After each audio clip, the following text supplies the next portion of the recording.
الحمد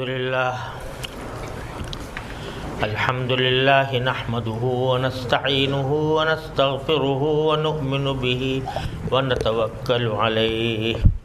ونعوذ بالله من شرور أنفسنا ومن سيئات أعمالنا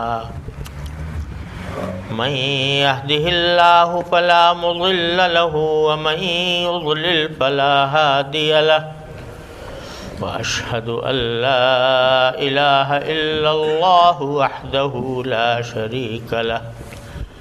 وأشهد أن سيدنا وسندنا ونبينا وحبيبنا ومولانا محمدا عبده ورسوله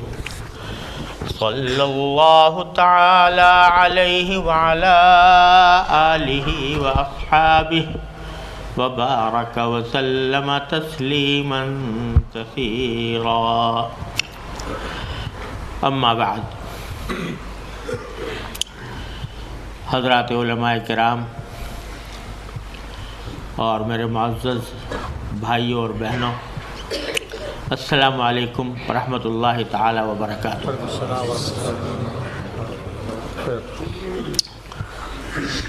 اللہ تبارک و تعالیٰ کے فضل و کرم سے مجھ ناکارہ کو اس مبارک اجتماع میں شرکت کی توفیق نصیب ہوئی۔ حق تو یہ تھا کہ حضرت میرے بہت ہی قابل احترام بزرگ حضرت مولانا مفتی احمد خان پوری صاحب دامت برکاتہم، ان کی نصائح سے ہم فائدہ اٹھاتے، لیکن حضرت نے حکم دیا کہ تم کوئی تفصیلی بات کر لو۔ میں اللہ تبارک و تعالیٰ سے دعا کرتا ہوں کہ اللہ تبارک و تعالیٰ ایسی بات دل میں ڈالے اور کہنے کی توفیق عطا فرمائے جو میرے حق میں بھی فائدہ مند ہو اور سننے والوں کے حق میں بھی فائدہ مند ہو۔ یہ میرا عمر بھر کا تجربہ ہے کہ تحریر ہو یا تقریر، اس میں انسان کا اپنا کوئی کمال نہیں ہوتا، اور اللہ تبارک و تعالیٰ اس کے مناظر دکھاتے رہتے ہیں۔ میں آپ سے عرض کرتا ہوں کہ جب سے آنکھ کھولی اور تھوڑا سا شعور سمجھ میں آیا، اس وقت سے ہاتھ میں قلم ہے اور آج تک ہے الحمدللہ، اور کچھ نہ کچھ لکھنے کی نوبت آتی رہتی ہے۔ پتہ نہیں کتنے کاغذ کالے کیے ہیں، لیکن یہ ہمیشہ سے تجربہ دیکھا کہ بسا اوقات جب اللہ تبارک و تعالیٰ چاہتے ہیں تو اتنی تیزی اور روانی آ جاتی ہے قلم میں کہ صفحے کے صفحے 1 گھنٹے میں لکھ لیے جاتے ہیں، اور جب اللہ تبارک و تعالیٰ کی مشیت نہیں ہوتی تو قلم ہاتھ میں لے کر بیٹھا رہتا ہوں اور گھنٹوں میں بھی 1 سطر نہیں لکھ پاتا۔ تو یہ انسان اپنے کس کمال پر ناز کرے، کس کمال کو اپنی طرف منسوب کرے۔ یہی حال بیان اور تقریر کا بھی ہے کہ پہلے سے کبھی کم سوچنے کی نوبت آتی ہے، اور بعض اوقات بالکل خالی ذہن ہو کر جاتا ہوں۔ اللہ تعالیٰ سے دعا کرتا ہوں کہ کوئی دل میں مفید بات ڈال دے، اللہ تعالیٰ فائدہ مند بات کہلوا دیتے ہیں، سننے والوں کو بھی فائدہ ہو جاتا ہے، مجھے بھی ہو جاتا ہے۔ اور کبھی ایسا ہوتا ہے کہ پہلے سے، بلکہ اکثر ایسا ہوتا ہے کہ اگر پہلے سے منصوبہ بندی کر لی کہ اس بیان میں یہ کہنا ہے، یہ کہنا ہے، پہلے یہ کہنا ہے، پھر یہ کہنا ہے، پھر یہ کہنا ہے، تو جب بیٹھے تو زبان پر الفاظ نہیں آتے، تو سب اللہ جل جلالہ کی طرف سے، وہی دل میں ڈالنے والے ہیں، وہی کہلوانے والے ہیں، وہی لکھوانے والے ہیں۔ تو اس لیے دعا کرتا ہوں کہ اللہ تعالیٰ ایسی بات کہلوا دے جو ہم سب کے لیے فائدہ مند ہے۔ بات یہ ہے کہ نبی کریم سرورت عالم صلی اللہ علیہ وسلم نے ایک حدیث میں ارشاد فرمایا کہ المؤمنون کجسد واحد، ایک روایت میں یہ ہے کہ اذا اشتکا منہ عضو اشتکا کلہ، اور دوسری روایت میں ہے کہ جسد واحد اذا اشتکا منہ عضو تداعى له سائر الجسد بالسحر والحمى او کما قال صلی اللہ علیہ وسلم، کہ سارے مسلمان وہ کہیں بھی رہتے ہوں، وہ ایک جسم کی مانند ہے، جیسے ایک جسم ہوتا ہے، اگر اس جسم کا ایک عضو وہ کسی تکلیف میں ہو یا بیماری میں ہو تو پورا جسم بیمار سمجھا جاتا ہے، اور اگر ایک جسم کا عضو کسی تکلیف میں ہو، درد میں ہو، تو سارا جسم جو ہے وہ اس میں شریک ہو کر رات بھر جاگتا ہے، اس کی وجہ سے بخار پورے جسم کو ہو جاتا ہے۔ تو رسول کریم سرورت عالم صلی اللہ علیہ وسلم نے ہمیں یہ تعلیم دی کہ مسلمان چونکہ ایک ہی جسم ہے، لہٰذا اس بات سے قطع نظر کہ کون سا مسلمان کہاں رہتا ہے، اس کے دکھ درد میں انسان کو اسی طرح شریک ہونا چاہیے جس طرح کہ ایک عضو کی تکلیف سے جسم کے دوسرے اعضاء متاثر ہوتے ہیں اور اس کا دکھ محسوس کرتے ہیں۔ ایک زمانہ تھا جب یہ صورتحال تھی کہ ایک مسلمان کو اگر کہیں کوئی صدمہ پہنچا تو پورا عالم اسلام حرکت میں آ جاتا تھا۔ محمد بن قاسم رحمۃ اللہ علیہ جو سندھ کو جنہوں نے فتح کیا، تو ایک جہاز تھا مسلمانوں کا جو سرادیپ سے یعنی سری لنکا سے جا رہا تھا اور سندھ کے علاقے سے گزرا، تو اس جہاز کے اوپر سندھ کے راجا نے ڈاکہ ڈالا۔ اس وقت حجاج بن یوسف بصرہ کا حکمران تھا، وہ حجاج بن یوسف جس کا ظلم و ستم مشہور ہے۔ تو اس عورت نے یہ آواز لگائی کہ اے حجاج تو کہاں ہے، کہ ہمارے اوپر سندھ کے اندر ڈاکہ ڈالا جا رہا ہے۔ تو حجاج بن یوسف تک یہ بات کسی نے پہنچا دی، بعض روایتوں میں یہ ہے کہ خط بھیجا اس نے، تو وہ جا کر اس نے حجاج بن یوسف سے کہا، تو حجاج بن یوسف نے فوراً لشکر تیار کیا، محمد بن قاسم کو اس کا سربراہ بنایا، 17 سالہ نوجوان اس کو سربراہ بنایا اور سندھ پر حملہ کیا، دیبل کے علاقے پر حملہ کیا۔ آج ہم لوگ جو مسلمان بیٹھے ہیں وہ اس عورت کی فریاد تھی جس نے محمد بن قاسم کو بھیجا، اور اس کے نتیجے میں پورا ہند کے اندر اسلام کا بول بالا ہوا۔ تو یہ صورت تھی مسلمانوں کی کہ ایک جگہ اگر کسی مسلمان کو کوئی تکلیف پہنچے تو سارا عالم اسلام ہل جاتا تھا۔ لیکن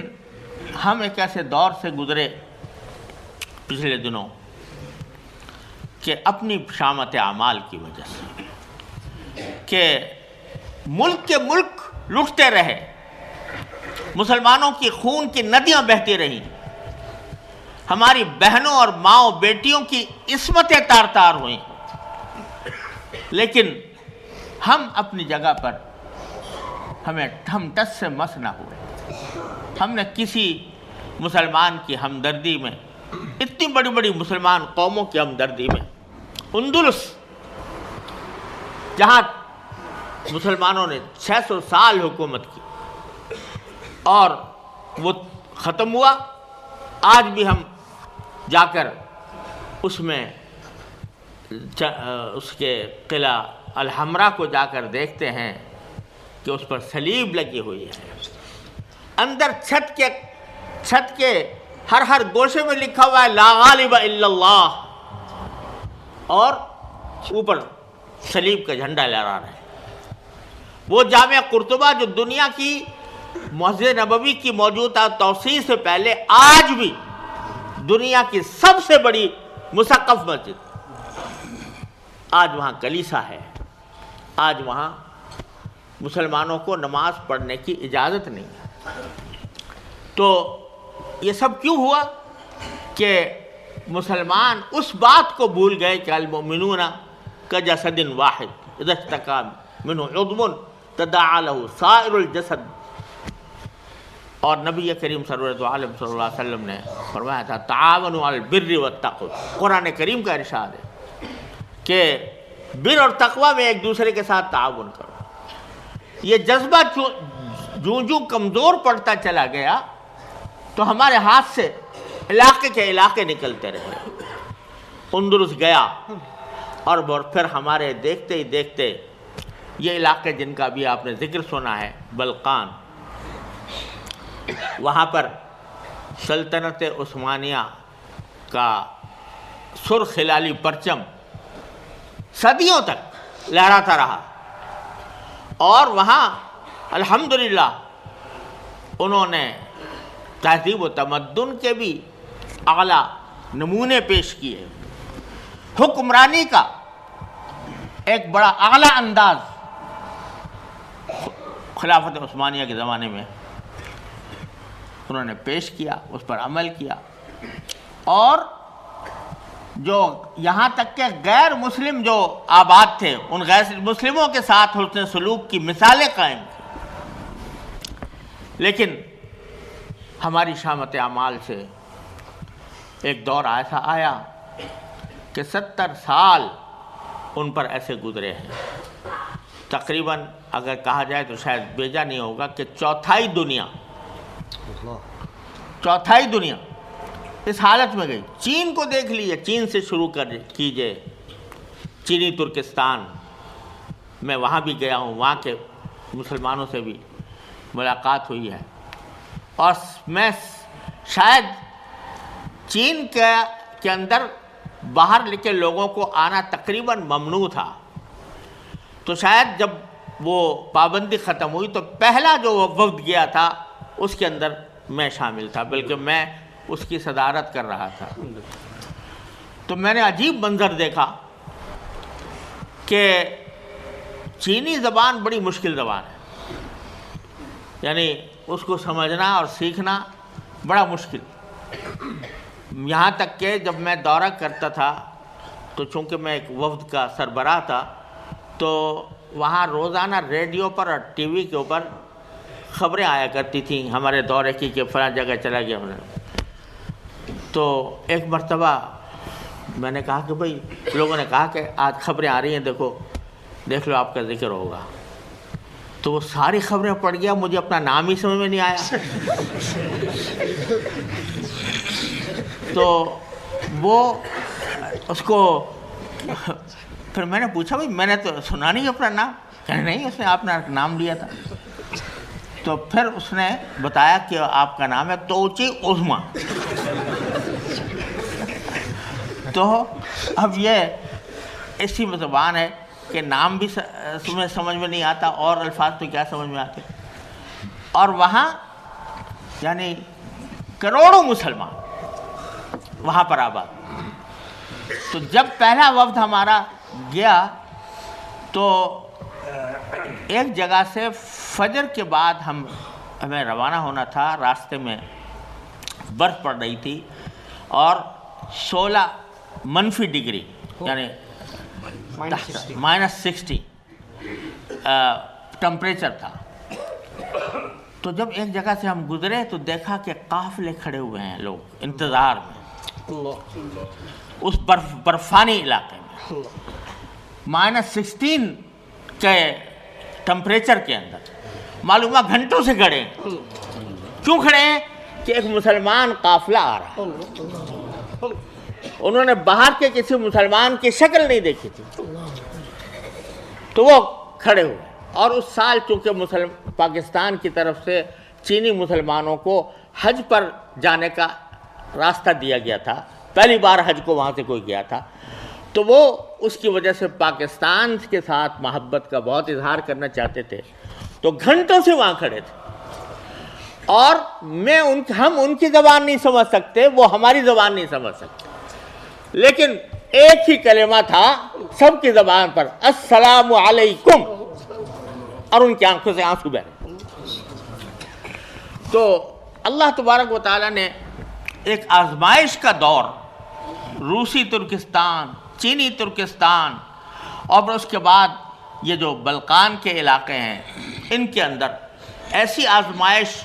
شاید دنیا میں مسلمانوں پر کہیں پیش نہ آئی ہو جیسے ان حضرات کے اوپر ہے۔ وہاں میں نے چونکہ میرا چین بھی جانا ہوا، روس کے مسلمان علاقوں میں بھی جانا ہوا، اور پھر بلقان کے علاقوں میں بھی جانا ہوا، وہاں جو انہوں نے داستانیں سنائی ہیں ان کو سن کر آدمی روئے بغیر نہیں رہ سکتا۔ ایسے ایسی داستانیں، کس طرح انہوں نے ان سخت حالات کے اندر اپنے دین کو مضبوطی کے ساتھ تھامے رکھا۔ علماء کرام کو کہا جاتا تھا کہ خندق کھودو، اور وہ خندق کھودتے، کہتے اس میں چونا بھرو، اس میں چونا بھرا جاتا، اور پھر علماء کو اسی خندق کے اندر چونے کے اندر ڈال دیا جاتا۔ ان علماء جن کے پاس کوئی پتہ چل گیا کہ ان کے پاس قرآن ہے، قرآن، ایک قرآن کا نسخہ اگر کسی کے پاس ہے تو پوری فیملی کو تباہ کر دیا جائے۔ تو میں روس کے اندر جو کوہ قاف مشہور ہے، کوہ قاف، ہمارے ہندوستان میں تو اس کے ساتھ بڑی داستانیں بچوں کی وابستہ ہیں، جنات کی اور پریوں کی، تو وہاں ایک رات میں نے کوہ قاف کے اوپر گزاری، تو وہاں کے علماء جو آس پاس کے تھے سب جمع تھے، تو مجھے وہاں پر خطاب کرنا تھا۔ خطاب کرنے سے پہلے انہوں نے میرا امتحان لیا کہ آیا یہ عقیدے کا صحیح آدمی ہے یا نہیں۔ امتحان لیا، بظاہر سوالات کر رہے تھے جیسے کوئی مسئلہ پوچھنے کے لیے سوال کرتا ہے، لیکن حقیقت میں وہ امتحان لے رہے تھے کہ کہیں باہر سے آ کر ہمیں گمراہ کرنے تو نہیں آ گیا۔ اور وہ سوال کرنے کے بعد پھر انہوں نے مجھے لا کر دکھائی کہ دیکھیے، ہمیں اس زمانے میں قرآن کریم کا نسخہ ہم نہیں رکھ سکتے تھے، تو ہم آپ کو دکھاتے ہیں کہ اس زمانے میں ہم نے کتابیں کس طرح جو رکھی تھی انہوں نے لا کر دکھائیں۔ تفسیر جلالین، شرح وقایہ، ہدایہ، ان کے اوپر مٹی لگی ہوئی، اور انہوں نے زمین میں دفن کر کے ان کتابوں کو محفوظ رکھا، اپنی جان پر کھیل کر ان کتابوں کو محفوظ رکھا۔ اور ایسا ہی ان بلقان کے علاقوں میں بھی ہوا۔ اللہ تعالیٰ ان کو جزائے خیر دے، مولانا حنیف صاحب کو، کہ انہوں نے آج سے 12-13 سال پہلے مجھے دعوت دی کہ تم البانیہ کا دورہ کرو، اور پھر یہ مجھے اپنے ساتھ لے کر گئے۔ تو شرم آتی تھی کہ جہاں مسلمانوں پر اتنے مصائب کے پہاڑ ٹوٹے ہیں، وہاں ہم آرام و راحت کے ساتھ جا رہے ہیں اور جا کر ان کے حالات کو دیکھ رہے ہیں، سن رہے ہیں۔ بتایا گیا کہ ہمیں رمضان کے اندر کسی سحری، اگر سحری کے وقت میں کسی کے گھر میں روشنی نظر آتی تھی تو پولیس والے اس کو گرفتار کر کے لے جاتے تھے کہ یہ روزہ رکھ رہا ہے، اور پھر اس کو شراب پلا کر روزہ توڑواتے تھے۔ اس طرح ان لوگوں نے 70 سال گزارے، اور اس کے باوجود جو غیرت مند مسلمان تھے، انہوں نے اپنے دین کی، اپنے ایمان کی حفاظت کی۔ میں ان سے کہا کرتا تھا اور وہاں بھی ہر جگہ کہا، ایمان کی جو حلاوت آپ کو نصیب ہے، ہمیں اس کا 1000واں حصہ بھی نصیب نہیں، اس لیے کہ ہم نے اپنے دین کے خاطر ہمارے پاؤں میں کوئی کانٹا بھی نہیں چبھا، کوئی تکلیف ہم نے نہیں اٹھائی، کوئی مصیبت ہم نے نہیں جھیلی۔ صحابہ کرام کی مکی زندگی کا کوئی لاکھواں کروڑواں حصہ بھی ہم نے تجربہ نہیں کیا، اور آپ نے صحابہ کرام کی مکی زندگی کا تجربہ کیا۔ تو آپ کو جو حلاوت ایمان کی نصیب ہے وہ ہمیں نہیں ہے۔ تو وہاں کے جو دورے کیے، پہلے میں البانیہ مولانا لے گئے تھے مجھے اسی مسلم ویلفیئر انسٹیٹیوٹ کی طرف سے، اور وہاں جا کر جو حالات دیکھے تو اندازہ تو تھا کہ کمیونزم کے اندر کیا مسلمانوں پر سختیاں ہوئی ہیں، لیکن اپنی آنکھوں سے دیکھ کر، اپنے کانوں سے سن کر جو کیفیت ہوئی وہ بیان سے باہر تھی۔ اللہ تبارک و تعالیٰ ان کو جزائے خیر دے کہ انہوں نے وہاں پر مدرسے قائم کیے، وہاں پر مسجدیں قائم کی۔ وہاں پر تصور نہیں تھا اس وقت کہ کوئی بیان بھی آ کر کرے گا باہر سے، باوجود ہے کہ اب وہ سختی انور ہوجا والی نہیں رہی تھی، لیکن پھر بھی اس کے اثرات یہ باقی تھے کہ اس طرح بیان کرنا بھی آسان نہیں تھا، اور دوسرا یہ کہ لوگوں میں مزاج ہی نہیں، بیان سننے کا مزاج ہی نہیں کہ کوئی تقریر سنے، کچھ کریں۔ مجھے یاد ہے کہ ایک مسجد میں ہمیں مغرب کے بعد بیان تھا، میں ذرا سی دیر ہو گئی پہنچنے میں، تو معلوم ہے لوگ مجمع منتشر ہو گئے، اب کوئی صورت نہیں، تو بیان کرنا مشکل تھا۔ 12 سال 13 سال کے بعد اب جب موجودہ بلقان کے سفر، جس میں الحمدللہ حضرت مفتی صاحب کی، حضرت مفتی شبیر احمد صاحب کی، ان سب کی رفاقت نصیب ہوئی، تو ان کی برکت سے دیکھا کہ الحمدللہ 12 سال کے بعد الحمدللہ حالات بہت بہتر، الحمدللہ۔ اب وہی جگہ جہاں تبلیغ کا ایک چھوٹا سا جھونپڑا قائم تھا اور 1-2 افراد اس میں موجود تھے، الحمدللہ اب جا کے دیکھا بڑا مرکز ہے، اور اس میں الحمدللہ اچھا مجمع موجود ہے۔ تو جی ہاں، اس کے جو قریب برابر والے اسٹریٹ ہے، چونکہ حافظ پٹیل صاحب رحمۃ اللہ علیہ، اللہ تعالیٰ ان کے درجات بلند فرمائے، ان کا بڑا ہاتھ ہے اس مرکز کے قیام میں، تو برابر والی سڑک کا نام انہوں نے حافظ پٹیل روڈ رکھا ہوا ہے، ماشاءاللہ۔ تو یہ دیکھ کر بڑی خوشی ہوئی کہ الحمدللہ اللہ تعالیٰ نے اس دوران ہم مسلمانوں کو توفیق دی کہ وہ وہاں کی خدمت کریں، وہاں پر تعلیم کا انتظام کریں، وہاں پر نمازوں کا انتظام کریں۔ تو الحمدللہ بڑا فرق نظر آیا، مسجدیں نئی تعمیر ہوئی ہیں، مدرسے بھی شروع ہوئے ہیں، اور تبلیغ کا کام بھی شروع ہوا ہے الحمدللہ۔ تو یہ اللہ تعالیٰ کی نعمت ہے کہ یہ خدمت میں کہیں کوئی بھی حصہ لگ جائے تو یہ اللہ تعالیٰ کی بہت بڑی نعمت ہے۔ لَأَن يَهْدِيَ اللَّهُ بِكَ رَجُلًا خَيْرٌ لَكَ مِنْ حُمُرِ النَّعَمِ، رسول کریم صلی اللہ علیہ وسلم نے علی سے فرمایا تھا کہ تمہارے ذریعے اگر ایک آدمی کو ہدایت مل جائے تو تمہارے لیے سرخ اونٹوں سے زیادہ بہتر ہے۔ تو الحمدللہ یہ اطمینان ہوا دیکھا۔ اس کے بعد پھر مقدونیہ اور بوسنیا میں خاص طور پر کچھ مزید زیارتوں کا اتفاق ہوا، اور وہاں کے لوگوں سے ملاقاتیں بھی ہوئیں، اور اس کے اندر الحمدللہ بڑی امید افزا صورتحال نظر آئی۔ وہاں پر کام کے کچھ مواقع سامنے آئے، اور اس کے نتیجے میں الحمدللہ ایک بہت یہ اس بات کی خوشی ہوئی کہ اب وہاں پر کام کے مواقع ہیں، پہلے موقع نہیں تھا، اب الحمدللہ کام کے مواقع ہیں۔ اور اگر اللہ تعالیٰ ہمیں غیرت دے، اللہ تعالیٰ ہمیں دین کا جذبہ دے اور مسلمانوں کی حمیت دے تو ہم وہاں پر بہت کچھ کر سکتے ہیں الحمدللہ۔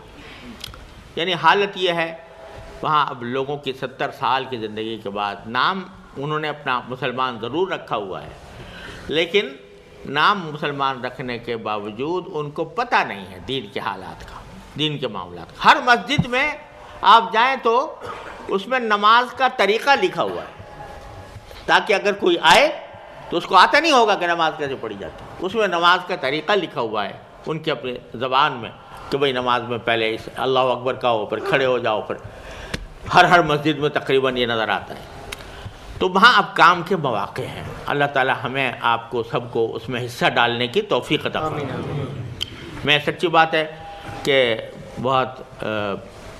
منہ پر کہنا اچھا نہیں ہوتا، لیکن مبارکباد دیتا ہوں مولانا حنیف صاحب کو اور ان کی جماعت کو کہ اللہ تعالیٰ نے ان کو توفیق بخشی، اور امید ہے کہ انشاءاللہ اب یہ کام کا سلسلہ آگے بھی بڑھے گا۔ لیکن اس پوری صورتحال میں جو ہمارا دورہ بلقان کا ہوا، اس کی کچھ تاریخ آپ کے سامنے مفتی محمود صاحب نے بڑے اچھے طریقے سے بیان کی ہے کہ ہمارے اکابر علماء دیوبند الحمدللہ اللہ تعالیٰ نے انہیں کسی بھی میدان میں پیچھے نہیں رکھا، پڑھانے میں، پڑھنے میں، علم میں، معرفت میں، فقہ میں، فتویٰ میں، تفسیر میں، حدیث میں، تزکیہ میں، تصوف میں، طریقت میں، جہاد میں، اور پھر دوسرے مسلمانوں کی خبر گیری اور ہمدردی میں، ہر چیز میں انہوں نے مثالیں قائم کی۔ تو آپ نے ابھی حضرت نونات پیر رحمۃ اللہ علیہ کی بات دیکھی، اور میں نے اپنے والد ماجد حضرت مولانا مفتی محمد شفیع صاحب قدس اللہ تعالیٰ سرہ، اللہ تعالیٰ ان کے درجات بلند فرمائے، وہ فرماتے تھے کہ حضرت شیخ الہند رحمۃ اللہ علیہ، شیخ الہند حضرت مولانا محمود الحسن صاحب رحمۃ اللہ علیہ دارالعلوم کے پہلے طالب علم اور دارالعلوم کے پہلے خريج اور پھر صدر مدرس محدث، وہ حضرت فرماتے تھے کہ میں بچپن میں جب بچے کھیلنے کے لیے جاتے ہیں شام کو، تو میرا کھیل کود سے کوئی تعلق نہیں تھا، بس حضرت شیخ الہند رحمۃ اللہ علیہ مسجد میں دارالعلوم دیوبند کے باہر ایک وہ درخت تھا جو اب بھی ہے، ہاں مول سری کا، تو اس کے نیچے حضرت بیٹھ جایا کرتے تھے اور لوگ آتے تھے تو حضرت کی باتیں سنا کرتے تھے۔ تو میں ہمیشہ شام کو عصر کے بعد میرا معمول یہ تھا کہ حضرت کی خدمت میں جا کے بیٹھ جاتا تھا۔ تو اس زمانے میں حضرت کے اوپر جہاد کا بڑا غلبہ تھا، تو انہوں نے فرمایا، وہاں جنہوں نے دارالعلوم دیوبند دیکھا ہو تو دارالعلوم دیوبند کے باب الظاہر کے پشت پر ایک تالاب تھا، پتہ نہیں اب ہے یا نہیں، ہاں اچھا پاٹ دیا، تو وہاں وہ ایک تالاب تھا، تو حضرت شیخ الہند رحمۃ اللہ علیہ اپنے طلباء کو لے کر وہاں تیراکی کیا کرتے، اور یہ فرماتے تھے کہ تیراکی بھی جہاد کی تیاری کا ایک راستہ، اور تیر اندازی کیا کرتے تھے۔ تو اور حضرت مولانا مناظر صاحب گیلانی رحمۃ اللہ علیہ فرماتے ہیں کہ میں ایک مرتبہ حضرت شیخ الہند کے گھر میں اچانک گھس گیا، اکیلے بیٹھے تھے، تو ہاتھ میں ان کے تلوار تھی اور اس کو گھما کر دیکھ رہے تھے، تو میں ایسے ہی مجھے دیکھا تو وہ کچھ شرما سے گئے، تو مجھ سے کہنے لگے، میں نے پوچھا حضرت یہ کیا کر رہے تھے آپ؟ کہا کہ بھائی اصل میں اس کی اصل تو یہی ہے نا، شروع سے، اب تو زمانہ بندوقوں کا آ گیا اور اس کا آ گیا، لیکن اصل تو یہی ہے۔ تو میں یہ تصور کر رہا تھا کہ صحابہ کرام ان سے کس طریقے سے کھیلا کرتے تھے۔ اللہ اکبر۔ خیر، تو حضرت شیخ الہند رحمۃ اللہ علیہ، حضرت میرے والد ماجد رحمۃ اللہ علیہ فرماتے تھے کہ جہاد کا جذبہ تھا، اور اس وقت انہوں نے اپنے کارکنوں کو، اپنے شاگردوں کو ہندوستان کے مختلف خطوں میں بھیجا ہوا تھا چندہ اکٹھا کرنے کے لیے جنگ بلقان کے، چنانچہ حضرت والد صاحب تعالیٰ فرماتے ہیں کہ الحمدللہ میں بھی اس میں شامل ہوا اور اس کے اندر پھر چندہ بھیجا گیا۔ تو وہ یہ کیا ہو رہا تھا، چندہ کس کام کا، کہ وہاں سے خلافت عثمانیہ کو ختم کرنے کی بدترین سازشیں ہو رہی تھی۔ شیخ الاسلام حضرت مولانا سید حسین احمد صاحب مدنی رحمۃ اللہ علیہ نے نقش حیات میں اس کی پوری تفصیل بیان کی ہے، بڑی دیدہ ریزی کے ساتھ ایک ایک چیز واضح فرمائی ہے۔ تو وہ ہو رہا تھا، اس کا مقابلہ کرنے کے لیے وہاں بیٹھے ہوئے چٹائی پر بیٹھنے والے جن کے پاس مواصلات کے ذرائع بھی نہیں تھے، وہ چندہ کر کے بھیج رہے تھے۔ تو اللہ تعالیٰ نے الحمدللہ اس سنت پر عمل کرنے کی اس جماعت کو توفیق عطا فرمائی، میں ان کو مبارکباد دیتا ہوں، اللہ تعالیٰ ان کو اور زیادہ کرنے کی۔ لیکن چند سبق ہیں جو اس دورے سے اللہ تعالیٰ نے ہمیں سب کو عطا فرمائے۔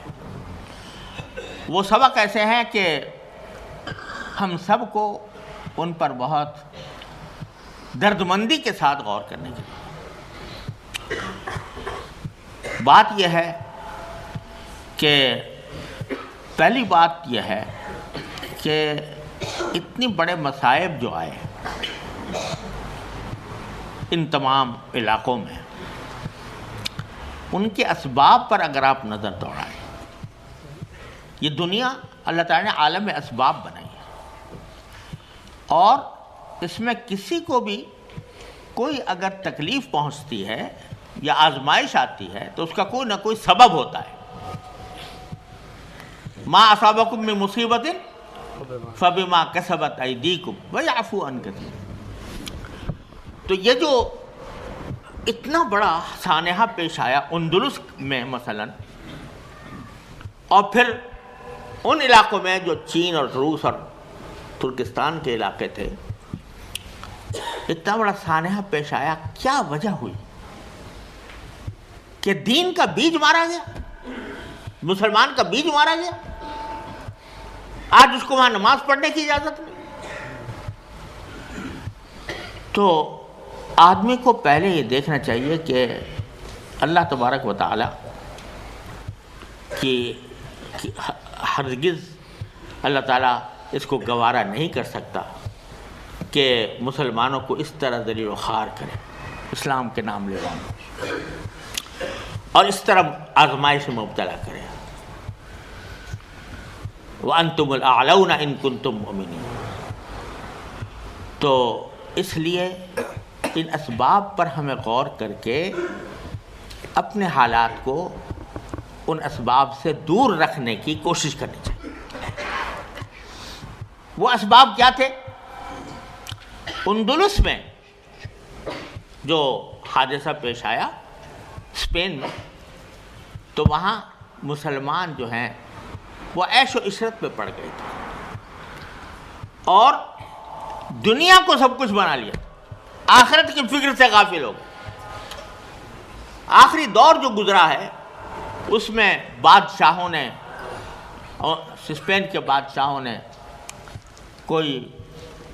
رنگ رلیاں منانی شروع کر دی تھی، جہاد سے ہاتھ اٹھا لیا تھا اور عیش و عشرت میں پڑ گئے تھے، اور اس کا نتیجہ یہ ہوا کہ اللہ تعالیٰ نے ان لوگوں کو ان پر غالب کیا جو ان سے آ کر خراج ادا کیا کرتے تھے، جن کو خراج ادا کیا کرتے تھے ان کو غالب کرتے۔ کیوں؟ اس واسطے کہ جو اصل مقصد تھا ان کی بادشاہت کا، الذین مکناہم فی الارض اقاموا الصلاۃ وآتوا الزکاۃ وامروا بالمعروف ونہوا عن المنکر، وہ چھوڑ کر شاعری میں پڑ گئے، رنگ رلیوں میں پڑ گئے، رقص و سرود میں مبتلا ہو گئے۔ تو وہی ہوا جو اقبال نے کہا کہ تجھ کو بتاؤں میں تقدیر امم کیا ہے، شمشیر و سنا اول طاؤس و رباب آخر۔ تو وہی اندازہ وہاں پر ہوا۔ ان علاقوں میں جن میں ہمیں جانے کا اتفاق ہوا، اور یہاں پر جو 70 سالہ زبردست آزمائش پیش آئی، یہ اصل میں یہ کہتے ہوئے ڈر بھی لگتا ہے، کیونکہ جن لوگوں نے مصیبتیں برداشت کی ہیں اس کے باوجود اپنے دین کو بچایا ہے، ان کے اوپر تنقید کرنا کوئی اچھی بات نہیں ہے، لیکن ہمیں اپنے آئندہ مستقبل کو محفوظ رکھنے کے لیے ضرورت ہے کہ ان اسباب کا جائزہ لیں۔ کس طرح یہ طاقتیں، خلافت عثمانیہ کی طاقت کوئی معمولی طاقت نہیں تھی، یہ وہ طاقت تھی جو دوسروں کو مدد کیا کرتی تھی۔ آئرلینڈ کے اوپر جب قحط پڑا تو خلافت عثمانیہ نے جہاز بھیجے، خوراک کے جہاز بھیجے۔ آج بھی آئرلینڈ کی تاریخ میں یہ بات موجود ہے۔ اور اتنی بڑی طاقت تھی کہ یورپ کے بڑے بڑے بادشاہ جو تھے وہ اپنے بچوں کو تعلیم کے لیے وہاں بھیجا کرتے تھے۔ بڑے بڑے بادشاہ ان کو خراج دیا کرتے تھے، ان کے ہدیے اور تحفے بھیجا کرتے تھے۔ اتنی بڑی طاقت، لیکن ایک دم سے کیا زوال آیا؟ تو ان اللہ لا یغیر ما بقوم حتی یغیروا ما بانفسہم، اس میں جو اور بہت سے اسباب جو سیاسی بھی تھے اور مختلف قسم کے دشمنوں کے ہتھ کنڈے تھے، اور حقیقت یہ ہے کہ ہتھ کنڈے یہ تھے کہ ان کو یہ بات کھلتی تھی کہ خلافت عثمانیہ کا ہلالی پرچم یہ مراکش سے لے کر انڈونیشیا تک یہ پرچم لہرائے، اور سارے مسلمان ممالک اس کے جھنڈے تلے کام کریں۔ تو اس کو توڑنے کے لیے سازشیں کی گئیں اور رنگ و نسل کے فتنے پیدا کیے گئے۔ عربوں سے کہا گیا کہ تم ترکوں کے ماتحت کیسے زندگی گزار رہے ہو، وہ تو ترک ہیں، غیر عرب ہیں، تم عرب ہو۔ عربوں کو چاہیے کہ وہ اپنی حکومت الگ قائم کریں۔ ترکوں سے کہا کہ تم جو ہے وہ عربوں کے دین کے پابند ہو، عربی زبان تم اختیار کیے ہوئے ہو، عربی میں اذان دیتے ہو، عربی میں نماز پڑھتے ہو، تو تم ترک بنو اور عربوں سے کٹ جاؤ۔ یہ سازشیں بے شک تھیں غیر مسلموں کی، لیکن خوب اچھی طرح ہمیں سمجھ لینا چاہیے کہ دشمن کی کوئی سازش اس وقت تک مسلمانوں کے خلاف کامیاب نہیں ہو سکتی جب تک کہ مسلمانوں کے اندر خود کمزوری موجود نہ ہو۔ اگر خود ہم مسلمان ہوتے اور نبی کریم صلی اللہ علیہ وسلم کی سنت پر عمل پیرا ہوتے، کوئی دشمن کی سازش ہمیں برباد نہیں کر سکتی۔ لیکن ہوا یہ کہ ہم نے یہاں پر بھی صورتحال ایسی پیدا ہوئی کہ زیادتیاں کی گئیں لوگوں کے ساتھ، بعض لوگوں پر ظلم ہوئے ایک طرف، دوسری طرف ہم جو اس وقت کے علماء تھے، مجھے کہتے ہوئے ڈر لگتا ہے لیکن یہ ایک حقیقت ہے کہ انہوں نے آتے ہوئے طوفان کا صحیح اندازہ نہیں کیا، اور اس کی وجہ سے ایسی بحثوں میں پڑے رہے جن کا کوئی دنیا آخرت میں فائدہ نہیں تھا۔ اختلافی مسائل کے اوپر دست و گریبان تھے، ان کے اختلافی مسائل کو انہوں نے اپنا اوڑھنا بچھونا بنایا ہوا تھا۔ دین کے جو بنیادی مقاصد تھے، دنیا کے دین کے جو بنیادی، اس میں غفلت ہو گئی تھی، اور اس کے نتیجے میں ایک طرف دشمن کی سازشیں، دوسری طرف اپنی کمزوریاں، یہ دونوں نے مل کر اتنا بڑا انقلاب پیدا کیا، اتنی بڑی آزمائش پیدا کی۔ لیکن وہی اللہ تبارک و تعالیٰ یہ بھی دیکھتے ہیں کہ میری قوم میں ایسے بندے بھی موجود ہیں جو اس آزمائش کے دور میں اور جبر و تشدد کے دور میں میرے دین کو مضبوطی سے پکڑے۔ تو اللہ تعالیٰ نے ان پر رحم کھا کر پوری قوم کو پھر آزادی عطا فرمائی۔ تو سبق ہمیں یہ مل رہا ہے کہ آدمی کو جب اپنی زندگی گزارے ایک مسلمان کے طور پر، تو وہ اپنی آئندہ نسلوں کا خیال کرے کہ میری آئندہ نسلیں کیسی پیدا ہوں گی، اور ان تک ان کو دین سے روشناس کرانے کا اور دین پر قائم رکھنے کا کیا طریقہ ہو سکتا ہے، اس کی حکمت عملی تیار کریں۔ یہ ہم سب کا فریضہ ہے، جہاں کہیں ہو۔ مسلمان ملکوں میں ہوں یا غیر مسلم ملکوں میں ہوں، لیکن ہر انسان کا یہ فریضہ ہے کیا کہ یا ایھا الذین آمنوا قوا انفسکم واہلیکم نارا،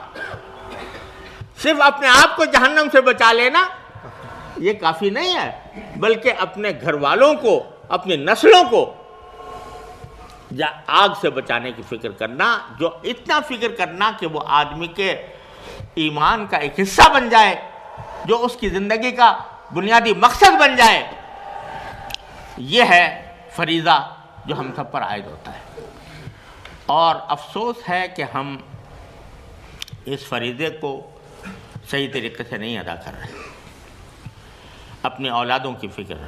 اپنی آنے والی نسلوں کی فکر،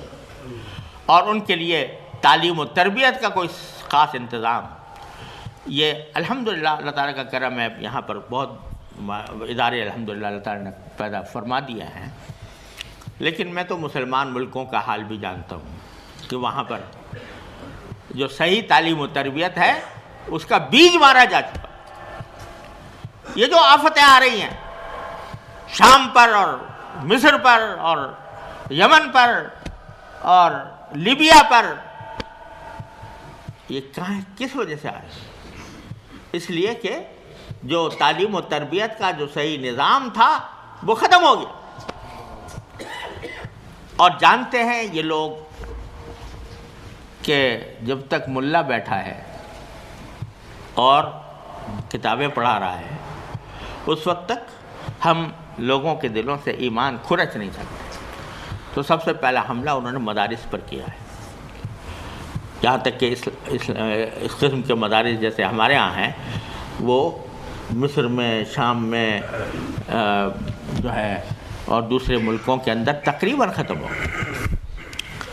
تو میرے بھائیوں اور بہنوں، سبق پہلا یہ ملتا ہے کہ ہمیں اپنی آئندہ نسلوں کی فکر ہونی چاہیے، خدا نہ کرے ہمارا انجام ویسا ہو جو پہلے ہو چکا۔ جب نہیں ہوا تھا تو وہ بھی اسی طرح اطمینان سے بیٹھے تھے، لیکن آج ہمیں اپنی نسلوں کی فکر کرنی چاہیے کہ کس طرح ہم ان کو بچائیں، اور اس کا طریقہ یہ ہے کہ ان کی تعلیم و تربیت کا صحیح انتظام کریں، تعلیم و تربیت کے ذریعے انہیں صحیح معنی میں مسلمان بنانے کی کوشش کریں۔ ٹھیک ہے،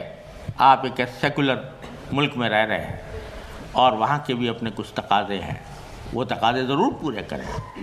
لیکن اس کے ساتھ ساتھ اپنے دین کے تشخص کو برقرار رکھنے کے لیے ہم سب کو مل کر کوشش کرنی چاہیے، چاہے وہ مسلمان ملکوں میں ہوں یا غیر مسلم ملکوں میں۔ دوسری بات یہ کہ جہاں اب بھی مسلمان تکلیفوں میں ہیں، آپ برما کے مسلمانوں کو دیکھیے کیا حالت ہوئی ہے، روہنگیا کے مسلمانوں کی، اور اسی طریقے سے شام میں کیا صورتحال ہے۔ اب بھی شام کے کتنے ہزارہا مسلمان جو ہیں، مرد، عورتیں، بچے تکلیف میں ہیں۔ تو بھئی ہم اور کچھ نہیں کر سکتے تو کم از کم ان کی مالی امداد کر سکتے ہیں، ان کے ساتھ ان کو تسلی کے دو بول بول سکتے ہیں جس سے ان کی مصیبتوں میں کمی آئے۔ تو جو شخص جتنا کر سکتا ہے، تو جس طرح حضور اقدس صلی اللہ علیہ وسلم نے فرمایا کہ ایک عضو کو تکلیف پہنچنے سے سارے اعضاء کو پہنچنی چاہیے، اس کا مظاہرہ ہم اپنے بساط کے مطابق کرتے رہیں۔ اب یہاں جہاں کا ذکر ہے بلقان کا، تو وہاں پر بھی اب کام کا بڑا میدان ہے، بہت بڑا میدان، اور الحمدللہ اب کام آسانی سے ہوا بھی۔ ماشاءاللہ محمد بن آدم صاحب معلوم ہوا بھی رمضان میں البانیہ گئے اور وہاں پر الحمدللہ بڑا فائدہ ہوا۔ تو یہ سلسلہ جاری رہنا چاہیے تاکہ ہم ان کی مدد کر سکیں اور ان کے کسی کام آ سکیں، خود ہم اپنی نسلوں کا تحفظ کریں، اور جہاں مسلمان اس طریقے سے ان کو پڑھانا، ان کو سکھانا، ان کو اسلام کی دعوت اور اسلام کی تعلیم ان کے اندر عام کرنا، یہ ہمارا فریضہ ہے۔ اب چھوٹی سی ایک تنظیم ہے مسلم ویلفیئر انسٹیٹیوٹ، چھوٹی سی تنظیم ہے، لیکن اگر اللہ تعالیٰ اخلاص عطا فرمائے، اللہ تعالیٰ مسلمانوں کی طرف سے تعاون عطا فرمائے، تو چھوٹی سی تنظیمیں بڑا بعض اوقات انقلاب پیدا کر دیتی. کم من فئۃ قلیلۃ غلبت فئۃ کثیرۃ باذن اللہ. اللہ تبارک و تعالیٰ اس کو سے کام لے سکتا ہے. تو اب اس کو ایک سمجھیے کہ ہمارا تو وہاں پر جانا در حقیقت ایک کہنا چاہیے کہ مشاہداتی دورہ تھا، حالات معلوم کرنے کا،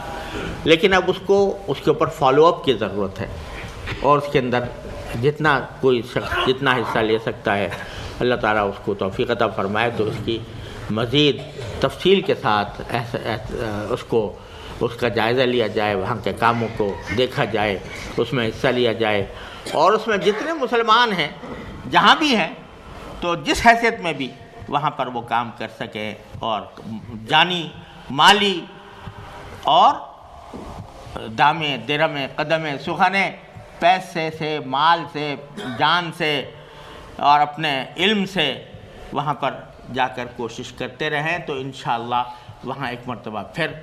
قوم بڑی ہی بہادر ہے، اتنی بہادر ہے کہ بوسنیا کی جنگ کے اندر انہوں نے جس پامردی کے ساتھ مقابلہ کیا سربوں کا وہ حیرت انگیز ہے. ہم نے جا کر دیکھا سرائیوو میں کہ جو سرائیوو دارالحکومت ہے وہ تین طرف سے پہاڑوں سے گھرا ہوا ہے، اونچے اونچے پہاڑ، اور بیچ میں نیچے شہر واقع ہے، اور اوپر کے سارے پہاڑوں پر دشمن کا قبضہ. یعنی جنگی حیثیت سے اگر آپ دیکھیں تو دفاعی حیثیت سے ان کی کوئی ان کا بنیاد ہی نہیں تھی. اوپر پورے پہاڑوں پر ان کا قبضہ. ان کے پاس پیسے نہیں، ان کے پاس ہتھیار نہیں، ان کے پاس ہسپتال نہیں، ہسپتال میں دوائیں نہیں. ایک شخص نے ہم کے سامنے بتایا کہ میں جنگ لڑنے کے لیے گیا ہوا تھا، گولی لگی ٹانگ میں، آ کے ہسپتال میں دیکھا تو کوئی علاج نہیں تھا علاج کرنا. تو میں نے کہا ایسی پٹی باندھ دو، اس کو پٹی باندھی اور پھر دوبارہ وہیں چلا گیا. تو اتنا بڑا جہاد انہوں نے کیا، اتنے بڑے بہادر لوگ ہیں. ان کا جو سربراہ تھا صدر ہاں، تو اس کا جب ان کے سامنے قومیں آئیں اور انہوں نے جا کے مفاہمت پیش کرنی شروع کی تو ان کا یہ جملہ بہت مشہور ہے کہ انہوں نے یہ کہا تھا کہ we will prefer uncertainty of the war over certainty of the peace, we will fight. تو یہ کہہ کر بے وسیلگی کے عالم کس طرح سرنگ کھودی ہے، ہم نے خود سرنگ کے اندر جا کر دیکھا، سرنگ کھودی ہے، اور سرنگ کے اندر سے کس طرح اسلحہ لے کر آئے ہیں. پھر اللہ تعالیٰ نے کس طرح مدد فرمائی ہے. وہ جو ایک صاحب تھے وہ تو کہہ رہے تھے کہ یقیناً فرشتے آئے تھے، اس لیے کہ ہم دیکھتے تھے، انہوں نے بتلایا، سربوں نے بتایا بعد میں کہ ہم ایسے لوگ دیکھتے تھے جو عام لوگوں سے مختلف لوگ، اور رات کو یہ پہاڑ پر چڑھ جاتے تھے، وہاں کھانے پینے کا ماحول گرم ہوتا تھا، یہ جا کر ان کے ہتھیار چھین کر لاتے تھے، ان کے اوپر اسی سے فائر کرتے تھے. اس طریقے سے کئی سال تک انہوں نے اپنی جد و جہد جاری رکھی، اللہ تعالیٰ نے قبول فرمایا. تو اب ہمارا کام یہ ہے کہ ہم ان کے اس صورتحال کو مستحکم بنانے کے لیے اور اس کو زیادہ سے زیادہ مفید بنانے کے لیے ہم اپنی کوششیں جاری رکھیں. یہ جو آج ماشاءاللہ انہوں نے اجتماع کیا ہے تو اس میں وہ جو کتابیں لکھی گئی ہیں یا مضامین لکھے گئے ہیں اس موضوع پر، انگریزی میں بھی، اردو میں بھی، گجراتی میں بھی، وہ الحمدللہ کتابیں موجود ہیں. تو اگر ان کو پڑھا جائے تو کچھ اندازہ ہوگا کہ بھئی کن چیزوں کی وہاں پر ضرورت ہے اور کس طرح وہاں پر کام کرنا چاہیے. اس کا لانچ تو ہے ہی مقصود، لیکن اصل مقصود یہ ہے کہ ہم ان کے درد کو محسوس کر کے ان کے کاموں میں ہاتھ بٹانے کی کوشش کریں، اور اس کے لیے اب جو ہے وہ اس مشاہداتی دورے کے نتیجے میں کوئی اب عملی اقدام وہاں پر جا کر کیا جائے۔ اللہ تبارک و تعالیٰ اپنے فضل و کرم سے اس کی توفیق عطا فرمائے اور سارے مسلمانوں کو اپنا حصہ ڈالنے کی توفیق عطا فرمائے۔ وآخر دعوانا الحمدللہ رب العالمین۔ معلوم ہوا کہ ماشاءاللہ اس مسجد کے تحت ایک مدرسہ بھی قائم ہے جس میں خواتین کے لیے درس نظامی کا انتظام ہے، اور ماشاءاللہ صحیح بخاری بھی اس میں پڑھائی جا رہی ہے۔ تو مدرسے کے حضرات نے فرمائش کی ہے کہ بخاری شریف کا جو آخری باب ہے وہ ان طالبات کو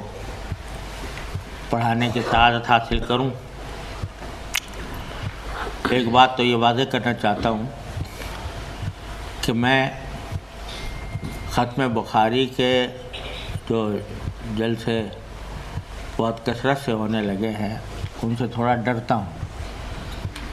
کہ کہیں آگے چل کر یہ کسی عرس کی صورت اختیار نہ کرے، لیکن جہاں اتفاقاً کسی پہنچ گئے یا کسی مدرسے کا سالانہ جلسہ ہے وہاں پر اتفاق سے یہ بھی ہو گیا تو کر لیتا ہوں۔ تو اسی بنا پر یہ سعادت حاصل کرنے کو میں نے اپنے لیے اچھا سمجھا۔ تو مگر قبل اس کے کہ میں آخری باب پڑھوں صحیح بخاری کا، تو ایک حدیث ہے جو حدیث مسلسل بالاولیہ کہلاتی ہے، حدیث الرحمہ بھی اس کو کہا جاتا ہے، اور یہ حضرات محدثین کے عشق رسالت کا ایک حصہ ہے کہ بہت سی حدیثیں انہوں نے مسلسل طریقے سے روایت کی ہیں۔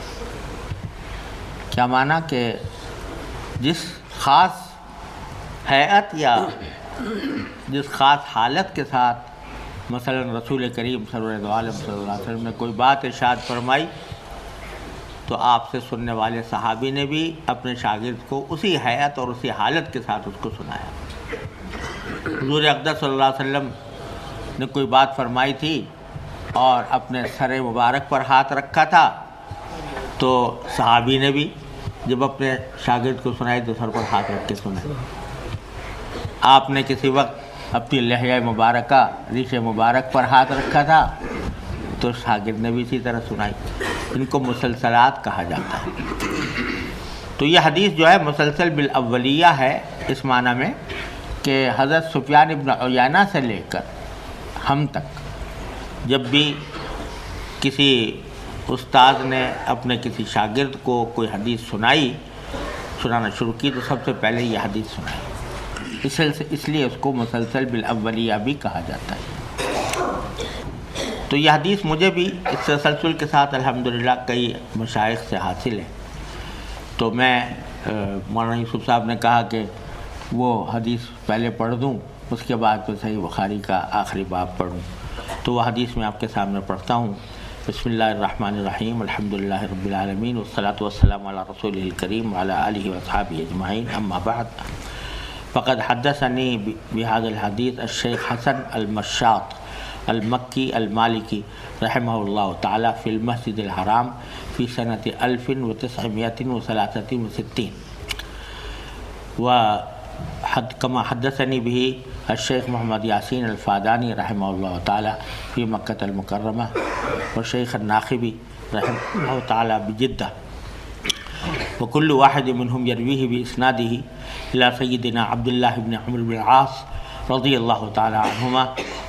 قال رسول الله صلى الله عليه وسلم الراحمون يرحمهم الرحمن تبارك وتعالى يرحموا من في الأرض يرحمكم من في السماء، وهذا أول حديث سمعته من هؤلاء الشيوخ، وأنا أجيزكم بهذا الحديث بهذا التسلسل۔ اب یہ آخری باب ہے صحیح بخاری کا، باب قول اللہ تعالی وَنَضَعُ الْمَوَازِينَ الْقِسْطَ لِيَوْمِ الْقِيَامَةِ وأن أعمال بني آدم وقولهم يوزن. وقال مجاهد القسطاس العدل بالرومية. ويقال القسط مصدر المقسط وهو العادل، وأما القاسط فهو الجائر. وبالسند المتصل منا إلى الإمام البخاري رحمه الله تعالى قال حدثنا أحمد بن إشكاب قال حدثنا محمد بن فضيل عن عمارة بن القعقاع عن أبي زرعة عن أبي هريرة رضي الله تعالى عنه وعنهم قال قال النبي صلى الله عليه وسلم كلمتان حبيبتان إلى الرحمن خفيفتان على اللسان ثقيلتان في الميزان سبحان الله وبحمده سبحان الله العظيم.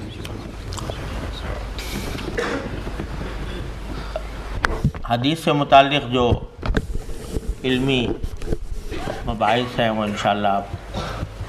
درس میں آپ نے پڑھ لیے ہوں گے یا اور آئندہ پڑھ سکیں گے، لیکن جو اصل مقصود ہے اس باب کو سب سے آخر میں لانے کا، وہ ہم سب کو یہ توجہ دلانا مقصود ہے کہ ہمیں تیاری اس بات کی کرنی چاہیے کہ قیامت میں ہمارے سارے اعمال کا وزن ہوگا. لہذا یہ آیت کریمہ امام بخاری نے آخری باب میں درج فرمائی ہے کہ وَنَضَعُ الْمَوَازِينَ الْقِسْطَ لِيَوْمِ الْقِيَامَةِ فَلَا تُظْلَمُ نَفْسٌ شَيْئًا، کہ ہم اللہ تعالیٰ فرماتے ہیں کہ ہم قیامت کے دن ایسی ترازویں قائم کریں گے جو سراپا انصاف ہوں گی، اور فَلَا تُظْلَمُ نَفْسٌ شَيْئًا، اور کسی انسان پر ذرہ برابر ظلم نہیں ہوگا. یعنی اس کے اعمال میں اگر وزن ہوگا تو اسے نجات ملے گی، جنت ملے گی، اور اگر اعمال میں وزن نہ ہوا والعیاذ باللہ تو اللہ بچائے اس کا قرآن کریم میں ذکر ہے وَأَمَّا مَنْ خَفَّتْ مَوَازِينُهُ فَأُمُّهُ هَاوِيَةٌ، اس کا ٹھکانہ جہنم ہوگا. لہذا امام بخاری رحمۃ اللہ علیہ کا مقصود اس آخر باب میں یہ ہے کہ ہر انسان کو اس بات کی فکر کرنی چاہیے کہ اس کے اعمال میں وزن پیدا ہو، اور وزن پیدا ہوتا ہے اخلاص سے، کہ جو کام کرے انسان وہ اللہ جل جلالہ کی خوشنودی کے لیے کرے، اللہ تعالیٰ کی رضا کے لیے کرے، دکھاوا مقصود نہ ہو، کوئی اور دنیاوی فائدہ حاصل کرنا مقصود نہ ہو، بلکہ خالصتاً اللہ تبارک و تعالیٰ کی خوشنودی کے لیے عمل کرے، تو اس کا نام اخلاص ہے. اسی سے عمل میں وزن پیدا ہوتا ہے. اور اسی لیے حضرت نبی کریم سرورت عالم صلی اللہ علیہ وسلم نے حضرت معاذ رضی اللہ تعالیٰ عنہ سے فرمایا کہ اخلص دینک یکفیک العمل القلیل، تم اپنے دین میں اخلاص پیدا کر لو تو تھوڑا عمل بھی تمہارے لیے کافی ہو جائے گا. بڑی عظیم بات ہے کہ عمل چاہے تھوڑا ہو، تھوڑا ہونے کے معنی یہ کہ فرض کرو اگر کوئی شخص صرف فرائض و واجبات پر اکتفا کرے،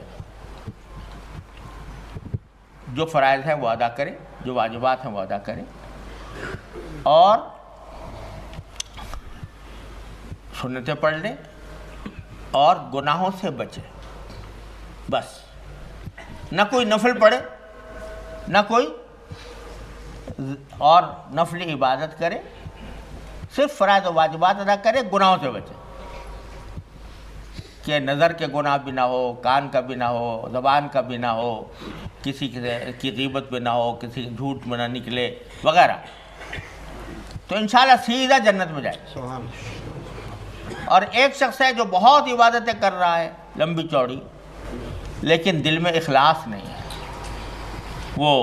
لوگوں کو دکھانے کے لیے کر رہا ہے، تو اللہ بچائے اس کا انجام خراب، کیونکہ اس میں وزن نہیں. یہ مقصد ہے درخت اس حدیث کو لانے کا. اور اس میں حدیث جو روایت کی ہے وہ یہ ہے کہ نبی کریم صلی اللہ علیہ وسلم نے فرمایا کہ دو کلمے رحمان کو بہت محبوب ہیں، زبان پر ہلکے ہیں، اور میزان عمل میں ان کا وزن بہت ہے. چھوٹی سی چیز ہے، چھوٹے سے کلمے ہیں، لیکن میزان عمل میں بہت بھاری ہے. سبحان اللہ بحمدہ سبحان اللہ العظیم. تو یہاں سے امام بخاری فرما رہے ہیں کہ دیکھو بظاہر تو دیکھنے میں معمولی سے کلمات ہیں، بہت آسان ہے، لیکن اللہ تعالیٰ کو بہت محبوب، اور جو شخص اخلاص کے ساتھ اس کو پڑھے گا تو اس کے وزن میں بہت زیادہ اضافہ ہوگا۔ تو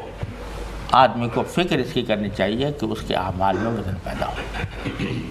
اور یہی آخری حدیث کا اور آخری باب کا مقصود ہے۔ اللہ تبارک و تعالیٰ اپنے فضل و کرم سے، اپنی رحمت سے ہم سب کو اخلاص کامل عطا فرمائے، اور جو کچھ کریں ہم اللہ تعالیٰ کی رضا کی خاطر کریں۔ وصلی اللہ تعالیٰ علی خیر خلقہ سیدنا اللہم صلی علی سیدنا محمد وعلی آل سیدنا محمد کما صلیت علی ابراہیم وعلی آل ابراہیم۔ ربنا ظلمنا انفسنا وان لم تغفر لنا وترحمنا لنكونن من الخاسرین۔ ربنا آتنا فی الدنیا حسنۃ وفی الآخرۃ حسنۃ وقنا عذاب النار۔ اللهم وفقنا لما تحب وترضى من القول والفعل والعمل والنية والهدي إنك على كل شيء قدير۔ اللهم إنا نستعينك على طاعتك، اللهم أعنا على ذكرك وشكرك وحسن عبادتك، اللهم اجعلنا من عبادك المخلصين المخلصين، اللهم اجعلنا من عبادك المخلصين المخلصين۔ اللهم إن قلوبنا ونواصينا وجوارحنا بيدك لم تملكنا منها شيئا، فإذا فعلت ذلك بنا فكن أنت ولينا فكن أنت ولينا فكن أنت ولينا واهدنا إلى سواء السبيل۔ یا اللہ اپنے رحمت سے، اپنے فضل و کرم سے ہمارے گناہوں کو معاف فرما، یا اللہ ہماری شامت اعمال کو دور فرما دے، یا اللہ پوری امت اسلامیہ اس وقت مصائب کا، آرام کا شکار ہے، اللہ اپنے رحمت سے ہماری شامت اعمال کو دور کر کے امت سے اس مصائب کو دور فرما دیجیے۔ یا اللہ ہمیں اپنے دین کی طرف واپس لوٹنے کی توفیق عطا فرمائیے، ہر طرح کے شر سے ہماری حفاظت فرمائیے، ہر طرح کے منکرات سے، معصیتوں سے، گناہوں سے ہمارے گھر والوں، متعلقین، احباب کی حفاظت فرمائیے۔ یا اللہ ہماری اولادوں کی، ہماری نسلوں کی حفاظت فرمائیے۔ یا اللہ ان کو، یا اللہ صحیح معنی میں سچا اور پکا مسلمان رہنے کو بنا دیجیے۔ یا اللہ ہر طرح کے شر سے ان کی حفاظت فرمائیے۔ یا اللہ تمام حاضرین اور حاضرات کو ان کے تمام جائز مقاصد میں کامیابی عطا فرما، سب کی پریشانیوں کو دور فرما، سب کی مشکلات کو آسان فرما۔ یا اللہ ہم میں، ہمارے متعلقین میں جو بیمار ہیں انہیں شفاء کامل و عاجل عطا فرما، جو تنگ دست ہیں ان کی تنگ دستی کو دور فرما، جو یا اللہ اور کسی پریشانی میں ہے اے اللہ اپنی رحمت سے ان سب کی پریشانیوں کو دور فرما دیجیے۔ وصلی اللہ تعالی، یا اللہ جو طالبات دور حدیث سے فارغ ہو رہی ہیں، یا اللہ ان کو علم کی برکات عطا فرمائے، علم نافع عطا فرمائے، اس پر عمل کی توفیق عطا فرمائے، اس پر استقامت عطا فرمائے، اور ہر طرح کے شر سے